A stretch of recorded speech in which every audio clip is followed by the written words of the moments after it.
کیا ہمیں ان 25 پاروں کے پڑھنے کے دوران شرک کی قباحت سمجھ آ گئی ہے؟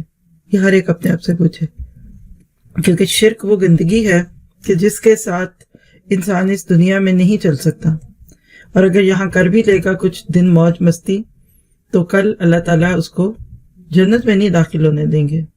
اللیگل ہے اس شخص کا کسی جگہ رہنا جو شرک میں ہو، ایکسپائرڈ ویزا ہے اس شخص کا جو کسی جگہ شرک کے ساتھ رہے۔ اللہ سبحانہ تعالیٰ کو پورا حق ہے، پورا اختیار ہے اس شخص کو اس دنیا سے اٹھانے کا۔ دیکھیں آپ کسی کے ملک میں بغیر اس سے اجازت لیے تو نہیں رہتے نا، تو کیا پتہ چلا پہلی 6 آیتیں شرک سے بھرپور ہے۔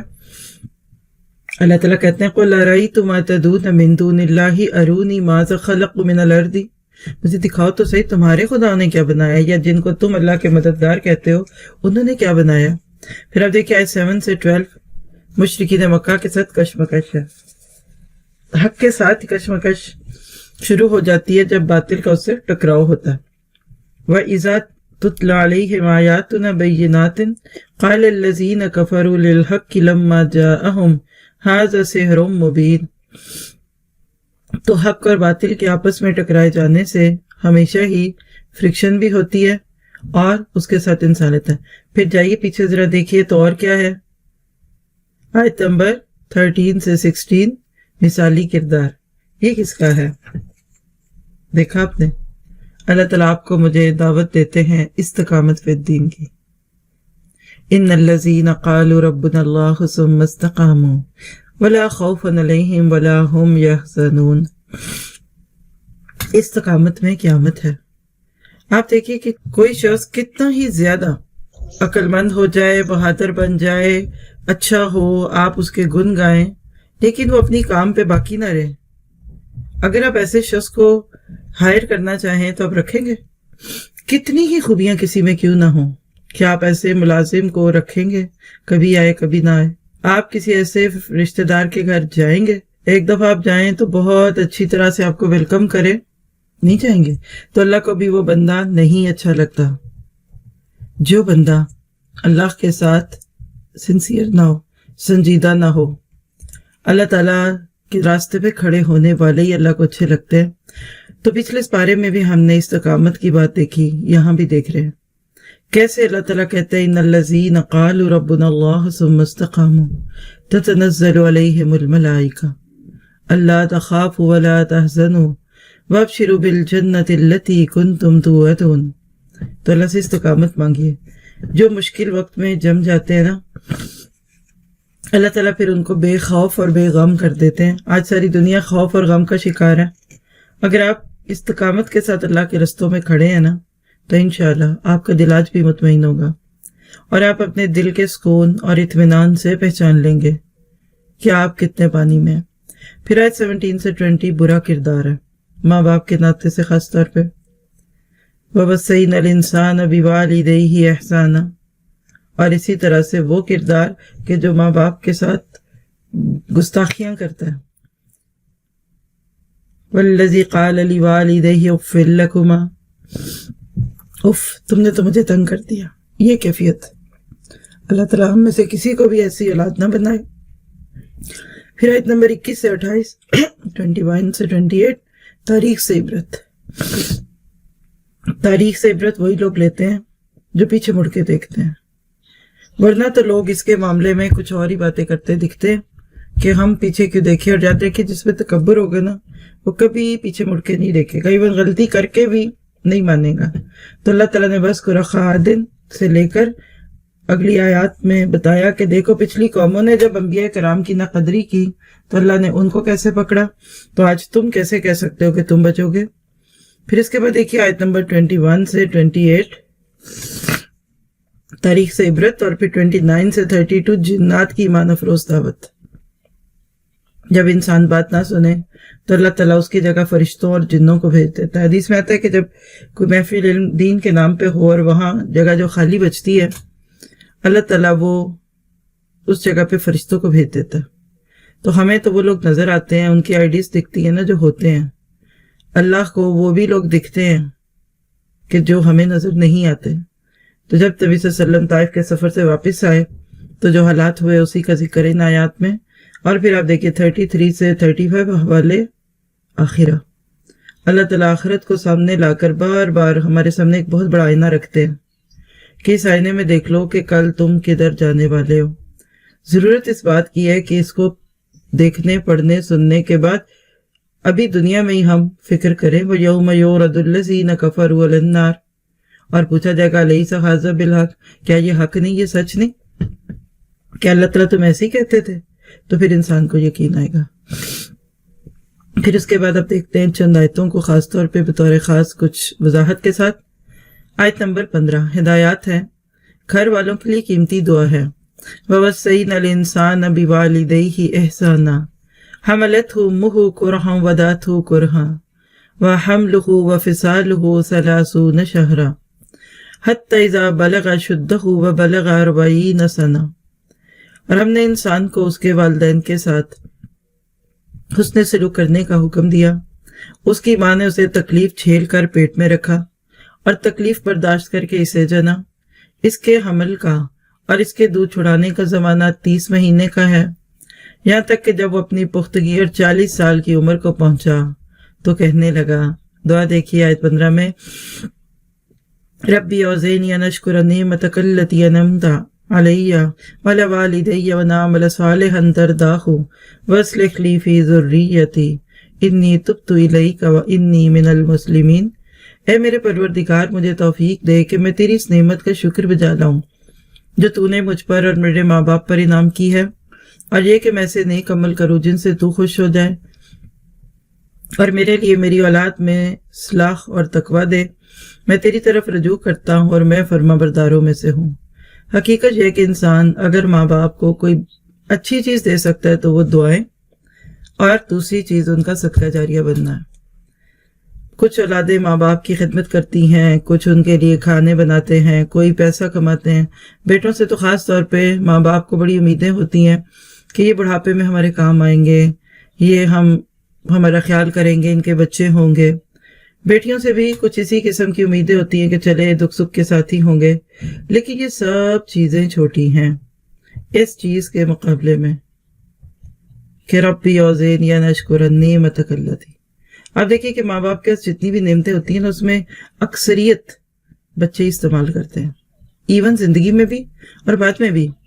ہمارے یہاں تو کہتے ہیں نا لوگ بچوں کے لیے تو سب کرتا ہے، لیکن جب ایک بندہ یہ کہتا ہے نا کہ اللہ مجھے اس بات کی توفیق دے کہ میں ان نعمتوں کو بہترین طریقے سے استعمال کروں جو تو نے میرے ماں باپ کو دی، تو در حقیقت کر دعا نہیں لے رہا، کہہ باپ ماں باپ کا نام رہا.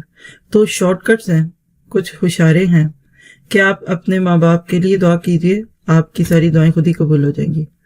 تو رب ارحمہما کما ربیانی صغیرہ جیسی یہ بھی خوبصورت دعا ہے. کبھی وہ مانگ لیجئے، کبھی یہ مانگ لیجئے. پھر آیت نمبر 29 سے 32، اس میں جنات کا قرآن سننا اور پھر ایمان لانا، سماع قرآن اور پھر ایمان لانا. اللہ کے نبی صلی اللہ علیہ وسلم طائف کے سفر سے واپس آ رہے تھے، جہاں بہت ہی زیادہ انہوں نے آپ کے ساتھ برا معاملہ کیا، جو نہ عقلاً اچھا تھا، نہ رواجاً، نہ مروتاً. لیکن آپ دین کے اس کام کے لیے کیا کچھ کر گئے. ہمارے لیے ایک حجت تو تمام ہوئی. ہم تو اچھے اچھے لوگوں کے بہت قدردان، اور جب کوئی ہماری بات نہ مانے سنے تو ہم کہتے ہیں کہ بس ان سے تو بات بھی نہ کرو، ہم دوبارہ وہاں نہیں جائیں گے. لیکن جب شکستہ دل کے ساتھ اللہ کے نبی آئے تو اللہ تعالیٰ نے رستے میں نخلا نام کی وادی میں جنات کو بھیجا، اور یہ سارا معاملہ ان کے ساتھ ہے.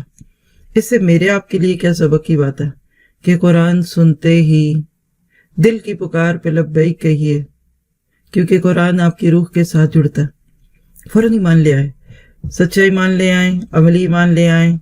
رسمی ایمان کو، رواجی ایمان کو کہہ لیجئے کہ اپنے ساتھ نیت کر کے عمل والا اور شعور والا ایمان میں بدل دیں.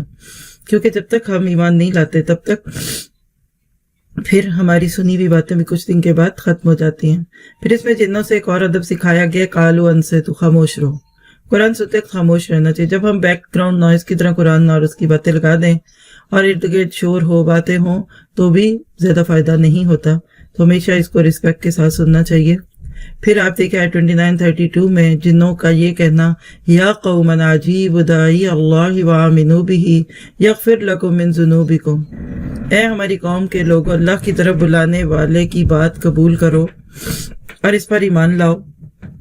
اللہ تعالیٰ تمہارے گناہ بخش دے گا اور تمہیں دکھ دینے والے عذاب سے پناہ میں رکھے گا۔ اور جو شخص اللہ تعالیٰ کی طرف بلانے والے کی بات قبول نہ کرے تو وہ زمین میں اللہ تعالیٰ کو عاجز نہیں کر سکے گا اور نہ اس کے سوا اس کے حمایتی ہوں گے، اور یہ لوگ کھلی گمراہی میں ہیں۔ تو کیا پتہ چلا کہ جنہوں نے صرف ایک بار سنا اور مبلغ تک بن گئے، ہمیں کیا ہو جاتا؟ ہم بعض دفعہ قرآن کو وہ ڈیو رسپیکٹ نہیں دیتے جو دینے کا حق ہوتا، تو بار بار کا سننا بھی ہمیں فائدہ نہیں دیتا۔ اس طریقے سے ایک انسان اللہ کے رستے میں پھر پیچھے ہوتا ہے کہ جس کا نقصان وہ ہو جاتا ہے جو اس وقت ہو رہا ہے۔ تو ہمیں اس کتاب کو بھرپور طریقے سے سننا اور سمجھنا ہے، اس پہ غور و فکر کرنا ہے اور اس کی طرف توجہ کرنی ہے۔ یہ وہ کتاب ہے کہ جو زندگی میں بہت بڑی تبدیلی لاتی ہے۔ آپ جتنا زیادہ اس کے اوپر غور کرتے جائیں گے، آپ کا دل آپ کو بتائے گا کہ آپ ہدایت پہ آ چکے یا نہیں۔ پھر اس کے بعد دیکھیے کہ آگے سورت محمد ہے، جس کو سورت القتال بھی کہتے ہیں۔ انبیاء کرام کے ناموں پر صورتوں میں سے ایک چوتھی صورت ہے یہ، اور ہمارے پیارے نبی صلی اللہ علیہ وسلم کا نام مبارک ہے اس میں۔ اس صورت میں کہہ لیجئے کہ آخری کیل ٹھکرے ان لوگوں کے دلوں میں کہ جن کو اللہ نے بہت سال موقع دیا سننے کا، لیکن انہوں نے اللہ کے نبی کی قدر نہیں کی۔ ہم ساتھ ساتھ چلتے جائیں گے آپ آیتوں کے، کیونکہ آیتیں اب چھوٹی آ رہی ہیں، صورتیں بھی چھوٹی ہیں، تو ہم اس کو 2 بار نہیں دیکھ سکیں گے، وقت میں اتنی گنجائش نہیں، کیونکہ آگے صورتیں بہت سی ہیں۔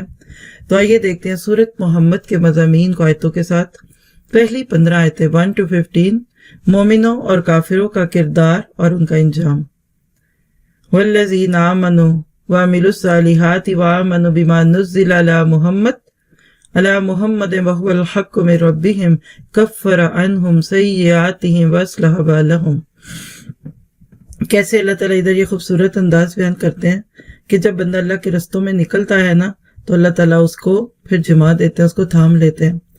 اور ساتھ ہی ساتھ ان آیتوں سے یہ بھی پتہ چل رہا ہے کہ وہ جنتیں پانے کے لیے اللہ کے دین کی مدد کرنی ہوگی۔ جتنا زیادہ اللہ تعالیٰ کے دین کے رستے میں آپ سنجیدگی کے ساتھ چلتے جائیں گے، اللہ تعالیٰ آپ کو اتنے زیادہ مواقع دیتا جائے گا۔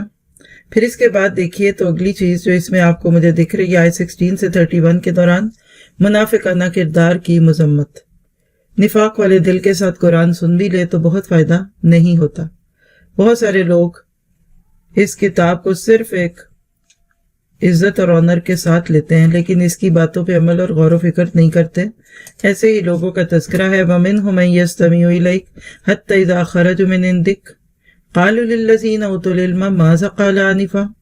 یعنی علم کی محفلوں میں بھی ان کی توجہ نہیں ہوتی، بعد میں دوسروں سے جا کے پوچھتے ہیں کیا باتیں ہو رہی تھی، وہ اصل میں میری کال آ گئی تھی، وہ اصل میں ڈسٹریکٹ ہو گئی تھی، میں سو گئی تھی تھوڑی دیر۔ ہاں چلیے، سونا تو اور بات ہے، لیکن اس طرح کے مذموم ارادوں کے ساتھ اس کتاب کو سننا یہ اچھی بات نہیں ہے۔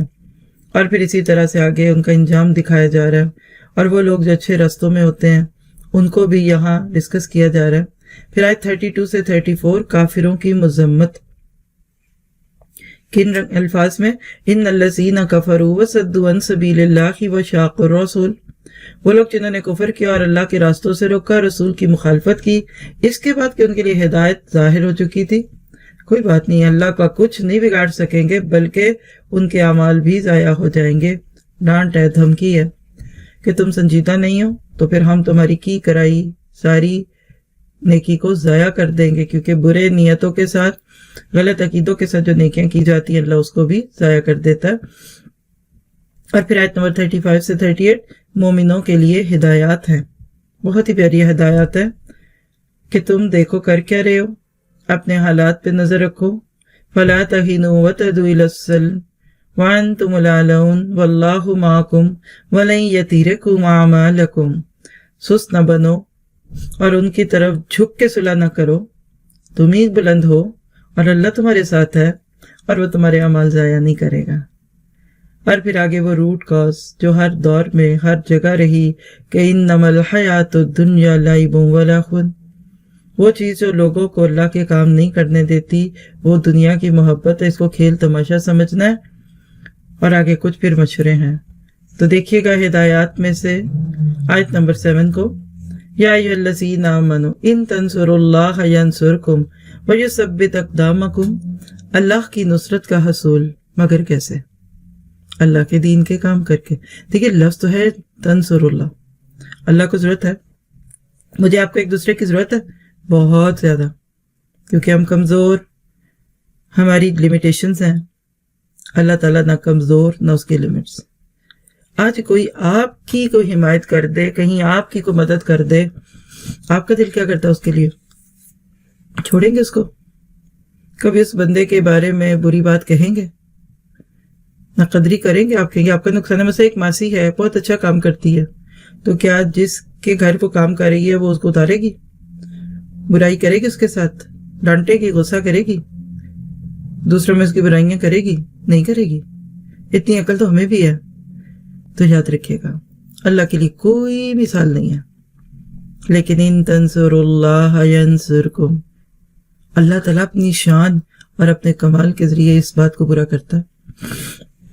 عموماً ہم اپنی مدد کرنے کے لیے اللہ کے دین کی مدد نہیں کرتے، اور یہاں اللہ کی مدد نہیں، یہ اللہ کے دین کی مدد ہے، اللہ کے بندوں کی مدد ہے۔ بی بینیفیشیل، ضبط میں رہتے ہوئے ان چیزوں کو لے کر چلے تو اللہ کی مدد ہوتی ہے۔ اور ایک تحفہ جو ملتا ہے نا، وہ ثابت قدمی کا ملتا ہے۔ اگر آپ اپنے اندر کوئی ثابت قدمی نہ پائیں کسی بھی معاملے میں، ہو سکتا تو آپ کیا کریں؟ دین کا کام شروع کرتے ہیں۔ جیسے غالباً امام ابو حنیفہ رحمہ اللہ کا ایک قول ہے، یا ان کے بعد کسی کا ایسے ہی ہے، بہرحال انہوں نے کہا، نہیں امام ابو حنیفہ کا نہیں ہے، ان کے بعد ایک تھے، نام ذہن سے چلا گیا، انہی کے فالوور ہیں، وہ کہتے ہیں کہ جب میں اپنے اندر کسی چیز کی کمی پاتا ہوں، بس ایک دین کا حکم ہے جس پہ میرا پورا عمل نہیں ہو پا رہا، تو میں اس پہ لوگوں کو کہنا شروع ہو جاتا ہوں، تبلیغ کرتا ہوں، اس موضوع پہ درس دیتا ہوں، مثلا اس سوچ کے ساتھ کہ دوسروں کو کہتے کہتے مجھے بھی اس پہ عمل کی توفیق مل جائے۔ یہ ہے یثبت اقدامکم۔ پھر اس کے بعد دیکھیے آیت 38 ہے، رخ پھیر لینے کا برا انجام ہے۔ ہاں انتم ہؤلاء تدعون لتنفقوا فی سبیل اللہ، تم وہ لوگ ہو جن کو اللہ کی راہ میں خرچ کرنے کی دعوت دی جاتی ہے، چاہے جان، مال، وقت، سکلز، کچھ بھی لگا لیجیے اپنے حساب سے۔ پھر تم میں سے بعض تو بخل کرنے لگتے ہیں، یبخل، اور جو بخل کرتا ہے تو اپنے ہی نقصان کے لیے کرتا ہے، اللہ کو تو پرواہ نہیں، وہ تو غنی ہے، تم فقیر ہو۔ وَإِن تَتَوَلَّوْا يَسْتَبْدِلْ قَوْمًا غَيْرَكُمْ ثُمَّ لَا يَكُونُوا أَمْثَالَكُمْ، اگر تم منہ پھیرو گے تو وہ تمہاری جگہ اور لوگوں کو لے آئے گا، اور وہ تمہاری طرح کے نہیں ہوں گے۔ اللہ اکبر۔ کوئی اکڑے نہ، کوئی فخر نہ کرے، کوئی یہ نہ کہ میرے بغیر کام نہیں ہوگا، کوئی ریزنٹمنٹ نہ شو کرے۔ اور یقین کیجئے کہ یہ پارہ ہم نے دورہ قرآن میں اس سال، دورہ قرآن 2020، 3 گھنٹے میں نہیں، یعنی عام پارے 22.5 کے ہیں، کچھ 2-4-5 منٹ کا آگا پیچھا ہے، لیکن ایک ایوریج ہمارے پاس 2.5 گھنٹے کی ہے۔ یہ پارہ ہم نے پورے 3.5 گھنٹوں میں کیا، 1 گھنٹہ ایکسٹرا ہوا۔ اور خاص طور پہ ابھی جو سورۃ فتح شروع کرنے لگے ہیں اس کے بارے میں کہوں گی، سن لیجیے پہلی فرصت میں، کہ یہ پریکٹیکل چیزیں ہم اللہ کے دین کے ساتھ کس طرح جمیں، یہ پارہ میں وہ دکھاتا ہے۔ تو سورۃ فتح کو اگر دیکھیے تو اس میں ہمارے لیے کیا ہے، پہلی 7 آیات صلح حدیبیہ کی برکات ہے، کہ اللہ تعالیٰ اپنے رستوں میں نکلنے والوں کے دلوں پر سکینت کیسے ڈالتا ہے۔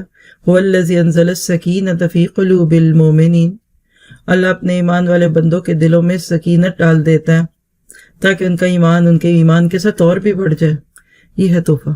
اپنے لیے ایک بات لکھ لیں، اگر آپ بے چین ہیں، پریشان ہیں، ڈپریسڈ ہیں، کوئی بھی نئے نام جو آج کے دور میں لوگوں کو لگے ہوئے ہیں، اللہ نہ کرے آپ میں سے کوئی ڈپریشن میں ہو، لیکن اگر کچھ بھی اپنی طبیعت پہ بوجھ لگتا ہے تو آپ نے کیا کرنا ہے بتائیے؟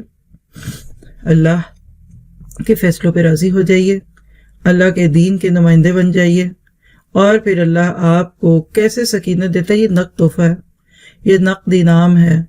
آپ اپنے آپ کو پرکھ سکتے ہیں کہ میں حق پہ ہوں کہ نہیں، کیسے دل میں سکون ہے کہ نہیں۔ ایون آج کل کرونا وائرس کے سلسلے میں پوری دنیا ہی اضطراب کا شکار ہے۔ آپ دیکھیں گے، آپ خود کو اتنا مصروف کر لیں، اللہ کے فیصلوں کے اوپر راضی رہیں کہ اللہ یہ تیری مخلوق ہے، تو نے دی، کوئی بات نہیں، ہم اس پہ بھی خوش ہیں۔ آپ کے دل میں سکون اور خوشی آئے گی۔ پھر آیت 8 سے 17 تک اللہ اور اس کے رسول کی عظمت،